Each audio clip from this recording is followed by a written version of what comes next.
So how are you? I am really excited about this Preteen Symphonies. I didn't know it was going to be released, and then suddenly it popped up, and I was like, oh my God, there's something that says the words Velvet Crush on it. And So are you a fan from before? Yeah, I am a fan. It was, like a lot of people, it was that song, Hold Me Up, that I found, and I don't know, I'm 34 is how old I am, and so whatever I was at that point, 13, 14 years old, something in there. And, Wow. And and like a lot of songs that you probably have from your own youth, that song has such amazing feelings to me when I hear it that I can always go back somewhere. So, it was kind of what ushered me into learning a lot about a lot of other things, especially the power pop scene that was happening at the time. That was all new to me. Which, I look back on that scene and it was such a cool thing. I mean, from where it was coming from, you had a lot of people, who was enjoying a lot of these bands, and I think the word big star these days comes up more than any of them when you look back on that as sort of the joining influence of everybody. But it was nice in the past few years. I feel like that band finally got their due. Like, it finally happened, even beyond, the scene that you guys were a part of. Like, it finally went further than that in the past few years. Yeah, if you make a film about a band, then they seem to break the glass ceiling. Yeah. And it gets to a lot of people that probably wouldn't normally hear it. I think the same thing happened to Wilco. They were like, a successful band before that movie got made about them, but once that movie got made about them, they just went into another stratosphere. So I think that does happen. Mm-hmm. A big star, yeah. It's great that everyone knows about them. I mean, for the longest time, they were just, a secret amongst musicians, mostly. Yeah. The secret handshake band, as I've always called it. Right. You have those. Where's the Velvet Crush movie? When's that going to happen? It wouldn't be a very exciting movie. Oh, I don't know. I think there's some grand industry tales that you guys could tell in there. I mean, you went through the entire machine from just kick around in various bands throughout the 80s, and then finally finding something that fit and took off, and then having to deal with the labels and the relationships and all the hardships that come from the late part. Like, I think you've got part of the story there. Well, the thing about us, though, is, like, we never expected to be... It's not that we didn't try, but we never expected that we'd be successful on a mainstream way. We figured at best we'd be a cult band, and everything that happened to us, I mean, we worked hard and we wanted to get our records to as many people as possible, but I remember going into a meeting once at Sony when before our record came out, and sort of just saying, like, I don't understand, like, how no one's going to react to our band. We're like a cult band, and they were looking at me like, what are you, an idiot? You don't say that to a record company person. But, we never really had ambitions of being super famous. We just wanted to play and make records, which we did for a long time. So I don't know. It was interesting to be signed to. We were never really signed to a major label. We were signed to Creation Records in England, and then through Creation Records, we got signed to Sony in America. So it was like we were never really truly on a major label. Yeah, maybe it's not. It was. Oh, go on. Huh? Yeah, go on. No. I ran out of steam there, anyways. I guess it's not such a big jump to see what you guys did after the Sony deal kind of fell apart there too, because I've talked to so many other bands who said if the indie culture of today and how easy it is to represent yourself existed in the 90s, they would have never broke up, because you had so many bands that once the deal ran out, they said, well, I guess that's it. We can't be a band anymore because it's impossible. Yeah. But you guys, that wasn't the case for you, and I think that's we didn't, like I say, we never thought of ourselves as anything but a rock band. Being on a label didn't to us give us any more credence than if we weren't on a label. You're either good or bad. Like, either have something or you don't. And like, we never, it wasn't our ambition to get signed to a major label. We just ended up eventually being on a major label. We were always, you know, putting out records before Velvet Crush on little labels. You know, there was a culture for all that. It hadn't broken into the mainstream like until Nirvana came along, and like they you know, went from being an indie band into being a mainstream band, and then all the labels saw, oh yeah, we can just rape and pillage the indie you know, world, and they signed every band that's imaginable, including our band. But you know, we never thought in those terms. So when our deal with Sony, or actually when our deal with Creation ended, we just kept going like, you know, we normally would have. Yeah. It just wasn't part of our thing, you know. And still kept great music coming out the whole time.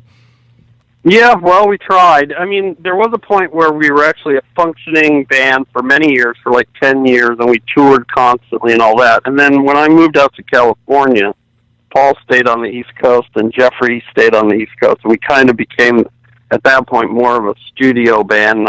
We didn't play live at all anymore. By that time, Paul and I were playing with Matthew full time, and so, but we kept making records for a long time after our deal with Sony expired. Was there a point? Did you guys actually ever say this is the end? Did you, or did it just play itself out? I mean, was there? No, we never really broke up. Really, right. I mean, we just we still play together. Like, yeah, and we'll play again. Hopefully, now that our aim is to, like, you know, start doing some shows here and there. We used to have a really big following in Japan and a really big following in Europe. So, you know, we could still go over there and play some shows. And mainly it would just be fun to get together and hang out and make, you know, play songs again, because we used to really enjoy that. Yeah. But, you know, we never really broke up. We never sat down and said, okay, this is it. I moved to the West Coast from the East Coast, and that made it, you know, that sort of made it seem like we broke up, but we never discussed, like, this is the end or anything like that. Right. You know, you mentioned you know, having a big following in Europe and Japan and everything. It's always seemed like that type of music forever has done better over there than it has here. Like, even when you go back to, you know, glam of the 70s, one of the forebears of power pop and everything, like, it always did better over there for some odd reason. And when I look at the crowds, you know, even for Matthew Sweets, it's mostly just dudes. Yeah. Like, I started laughing when I was thinking about all of this, saying, you hear so many musicians that part of the reason they wanted to be in a band was to pick up girls. And I thought, I wonder if that's true for any power pop guys, because it was almost always exclusively just a dude thing. Yeah.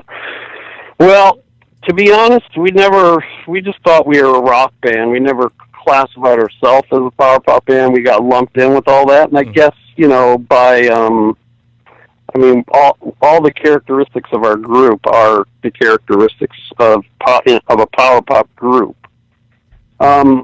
Yeah, I mean, we did get tired of looking out in the audience and seeing all men all the time. I mean, that was a little disheartening, just because we wanted to appeal to as many different kinds of people as possible. Yeah. But whatever, you know, you play to who you play to. Sure.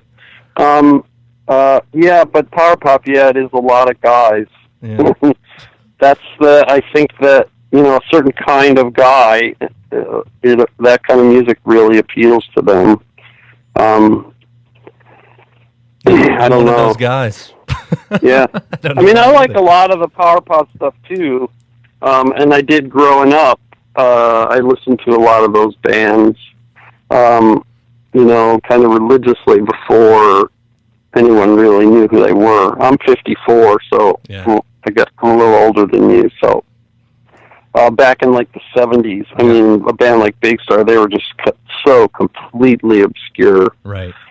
That nobody, you know, literally nobody knew who they were. Like, I had to catch Sweet and Mud and all of those bands years later. Yeah. in my own little. Yeah, they did not. Those bands did not really happen over here. I mean, Bowie did in a way, but he worked really hard over here. But the whole glam thing did not happen in the same way that it happened in Britain, especially, where it was just a huge deal. Do you still? Go ahead. Do you still tour over there with? So I should back up. So mostly what you're doing right now is, are you only playing with Matthew Sweet? Are you doing other things too? Well, at this point, right now, I helped to manage a record store here in California called Freak Beat Records. This is a really great collector's store. And then I play with Matthew when he tours, which is not that often anymore. Right. But he has a new album about to come out, so I have a feeling this next year we'll be playing a lot. We already have a 2-week thing happening in September. And then Paul, my partner in Velvet Crush, he lives in Japan half the year. His wife is Japanese. So he's over there. We'll talk about doing Velvet Crush stuff and hopefully get up and running again in the next year or so. Right. But other than that, I mean, for years I toured with a lot of different people. I did studio work with a lot of different people. But I just sort of curtailed all that now for the last year or so. And it's mostly just being at the record store, which I love. Because before I even played music, I was a record collector. And it never really stopped. I mean, it's been, I have the disease. I understand the disease, and thank God someone's out there, fighting the fight of the record stores these days. I mean, we used to have one of the greatest, I think, here in Louisville with Ear Ecstasy for the longest time. Oh, right, yeah. Yeah, and the guy, John Timmons, who ran that store, he is now a DJ on our station once the place went away, but I definitely know the plight of the record store these days. So it's a bummer. I mean, out here in Southern California, there's a ton of them right now. They're all over the place, and there are a lot of good ones, too. I think that they're run differently now. When people start a record store now, they don't. It's more of like an antique shop more than anything else. I mean, we deal in really, here at Freakbeat, we deal at really high-end collector stuff, and, besides the regular things, new releases and all that, but it's the guy who runs this store out here. He used to manage a thing called Gem, which was an importer, a company in the 70s and 80s, and then he managed a chain of stores out here for years. So, he's really well versed in the whole thing. He knows how to do it, and you can do it, but it's not like it used to be. Right. It's not how it was in the past, which is, I guess, unfortunate, but things do change. Yeah, they do. Yeah, finding ways to do it. I want to use the opportunity to seg here as we're talking about collector's items to bring us back around to Velvet Crush and this release, Pree-teen Symphonies, which seems a collector's item in itself. But so if I'm right, if I understand how it goes, these were released before. Correct. But they've been out of print, so now you guys have decided to put them back out, right? Yeah, we had a little label that we ran for a while called Action Music, which was run through a company called Parasol, which is based out of Champaign, Illinois. A good friend of ours owned the company, and we would do vanity releases, stuff of we'd put out stuff in very limited quantity, and I think most of our really hardcore fans managed to get the stuff. But with the new release, with the Omnivore release, Pree-teen Symphonies, they have a higher profile than Parasol ever had. And, so we thought, when the idea came up that we should maybe do something, we thought it would be a good way to get more people, and also younger people who weren't around when we put the original releases out, we'd put something together and hopefully try to get to some people that we hadn't reached before. Because the one thing I do know is that power pop for the longest time had a really bad reputation in terms of it being nerdy or whatever, but that's changed. I mean, there's a lot of young kids who are really, really seriously into it, and they don't know that it's supposed to be uncool or whatever. They just like the music. So, we want to, with our new release, hopefully get to some of those kids, if we could. That happened with so many different genres and so many different bands. I mean, and I suppose that's one of the things about, new people are born all the time and they don't grow up with the stigma against certain things, against the scenes that we had, and these days, even against genres entirely, I mean, there are head scratchers for me when I walk around with kids even 10 years younger than me and they think Journey's one of the greatest bands ever. And I'm like, wait a second, we're not supposed to like Journey. Yeah, we don't like Journey like we don't like Bon Jovi, but they. Yeah, it's a real learning thing, actually, because you realize that the music itself is timeless, but a lot of times when things are happening initially, there is a certain sort of a stigma that builds up around it, and then but time changes everything, so. I like that. I like that kids like what they like, and they don't like stuff because it's not cool. They just like it because it sounds good to them. I think that's how it should be, really. Did you have to do a lot of revisiting on this collection, or since you already knew it, was there much work put into it on your side? It wasn't very difficult to put together. We basically collected. All the demos that we did prior to Teenage Symphonies and used those, and then the one really well-recorded live show.